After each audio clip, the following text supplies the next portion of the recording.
ख्वाजा आसिफ ने दहशतगर्दों की महफूज पनागाहों को पाकिस्तान के लिए भी परेशानी का बाइस करार दे दिया है।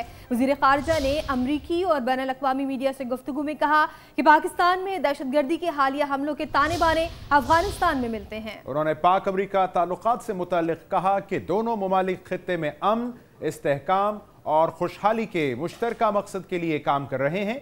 पाकिस्तान अमरीका के साथ बाहमी एहतराम पर मबनी ताल्लुकात चाहता है। पाकिस्तान में दहशतगर्दी के खिलाफ कामयाबी के बाद अमरीका के लिए सरमायाकारी के मौक़े बढ़े हैं। पाक फौज ने पाकिस्तान में दहशतगर्दी के खिलाफ जो कामयाबियां हासिल की वो कोई दूसरा मुल्क हासिल नहीं कर सका। ख्वाजा आसिफ ने दहशतगर्दों की महफूज पनागाहों को पाकिस्तान के लिए भी परेशानी का बाइस करार दे दिया।